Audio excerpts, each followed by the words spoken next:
Sebelum video dimulai, saya ingin meminta maaf kepada para penonton jikalau ada gambar atau futik-futik yang kurang bagus, serta suara saya yang gegap.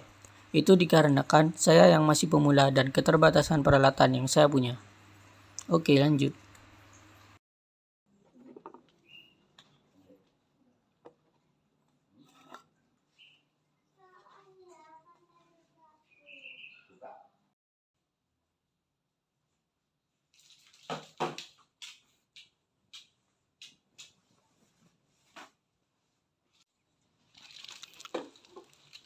Bu, mau berangkat?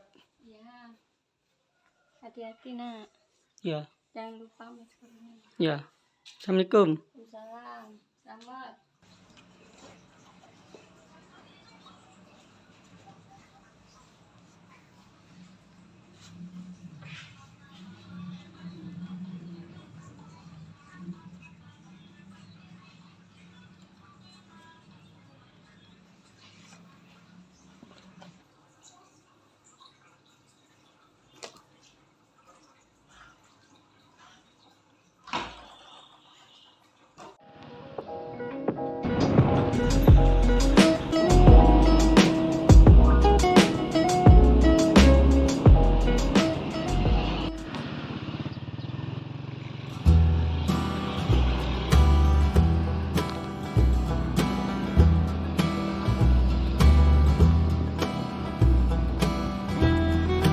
Halo semuanya, perkenalkan, nama saya Muhammad Ruhil Kasbani, NIM 21020303028, Prodi Pendidikan Geografi Universitas Jember.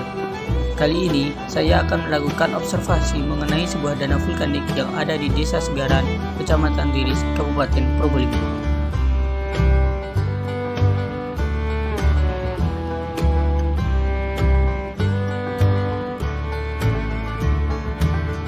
Jarak yang harus saya tempuh untuk menuju lokasi berkisar sekitar 42 km dengan estimasi waktu perjalanan selama 1-2 jam. Saya berangkat menuju lokasi pada jam 12:08 menit. Ya, kira-kira saya akan sampai pada lokasi sekitar jam 1:30 sore.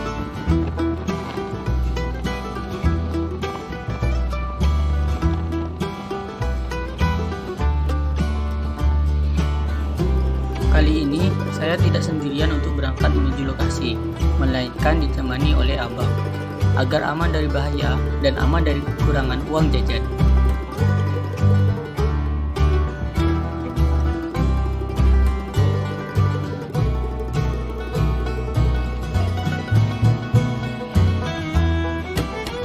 Gedung yang ada di samping kiri saya merupakan gedung kantor Bupati Probolinggo. Ya, terlihat dari sini bahwa kantornya luas dan besar ya.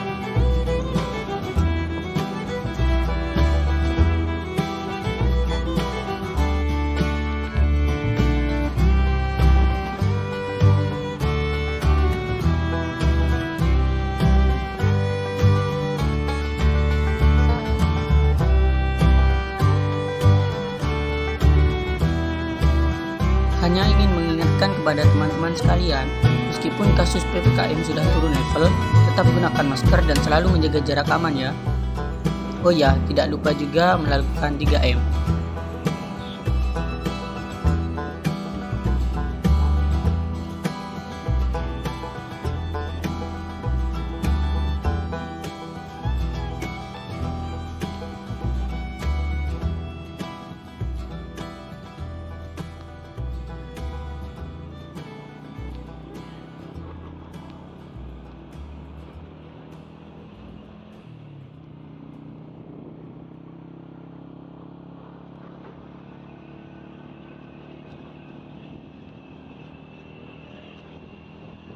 Karena kelelahan, saya dan abang pun memutuskan untuk melipir dan membeli makanan di minimarket untuk makan siang.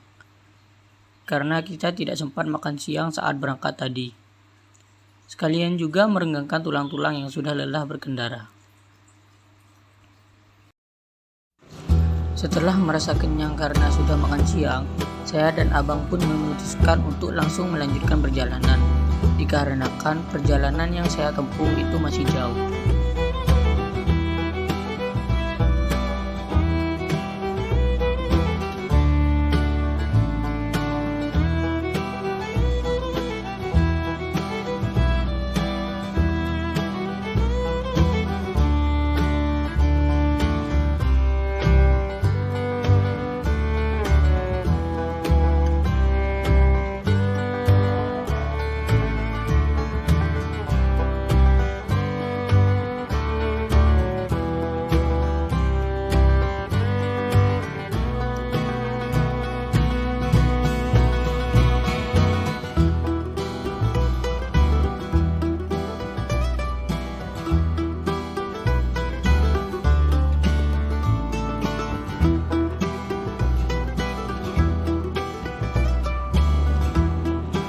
lihat ada perkebunan pohon di arah kiri saya yang tumbuh dengan subur.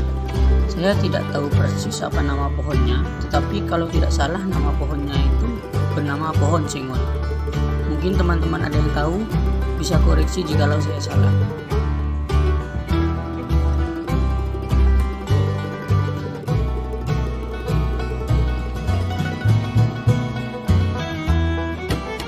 Rute perjalanan yang harus saya lewati adalah berkelok, menanjak, menurun, dan sedikit berbatu.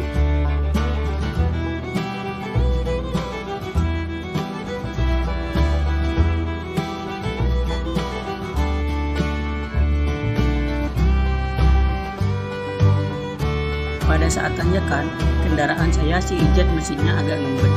Bahkan ada kakek-kakek menggunakan motor jadul yang dapat menyalip si Ijat. BTW, si Ijat itu adalah nama motor saya ya kawan-kawan.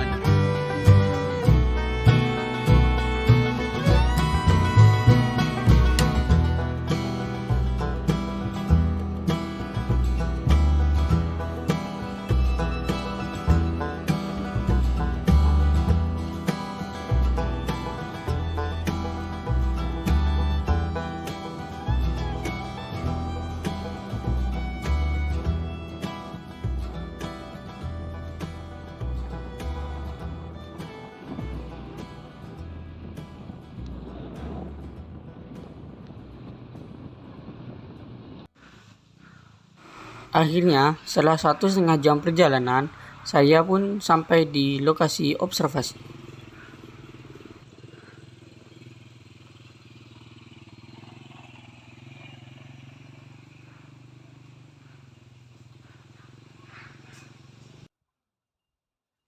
Baiklah, assalamualaikum warahmatullahi wabarakatuh. Teman-teman, jadi di sini saya sudah bersama dengan Bapak siapa, Pak? Bapak Haryanto. Bapak Haryanto ya. Mungkin untuk kenyamanan dari suara yang dihasilkan, kita melepas maskernya saja. Tenang kawan-kawan, kita ini, saya dengan Bapak Haryanto sudah divaksin kok. Jadi begini Pak, saya ingin bertanya tentang asal muasal atau proses terbentuknya Ranu ini itu seperti apa Pak? Kalau proses bentuknya itu memang dari alam gitu ya. Terjadi di sini itu kawah cukup dalam. Jadi kalau dulu itu udah sebesar kayak sekarang ini. Udah besar seperti sekarang. Itu kalau dulu namanya Telaga Waringin Indah. Telaga Waringin Indah. Iya, ada pohon mangga sama pohon beringin. Di utara sama selatan. Nah, juru kuncinya itu namanya Bintara Kemit dulu. Kalau mau ke utara itu ngambil daun mangga sama daun beringin untuk alas kakinya. Seperti itu. Nah, setelah meninggal Bintara Kemit itu Ranu ini semakin lama semakin membesar. Ya, terus besar sampai menjadi 34 hektar. Nah, kebetulan ada orang Jawa itu main ke sini, bilangnya itu kok mirip Segoro. Mirip Segoro. Jadi sekarang itu desanya juga desa Segaran, Ranunya juga Ranu Segaran. Jadi awal mulanya namanya itu dari mirip Segoro itu katanya. Ya, kebetulan ini memang anak Segoro, anak lautan ya. Kalau boleh tahu Segoro itu sebenarnya apa Pak? Segoro itu lautan. Lautan. Ya, baik laut selatan maupun utara itu namanya Segoro itu sebenarnya itu kalau istilah Jawanya. Nah, ya. Juga kebetulan kalau ini ada hubungannya dengan Laut Selatan. Laut Selatan. Iya, karena pas tsunami di Aceh, gempa di Sumatera itu ada reaksi turun naik 1 meter. Nah, seperti itu. Gitu. Terus untuk pengelola wisata di sini itu siapa yang mengelola Pak? Kalau dari nolnya saya sendiri, kebetulan sama keluarga, dan juga akhir 2006 itu saya bikin warung. Orang bilang itu gila itu hari itu. Siapa yang mau beli? Seperti itu.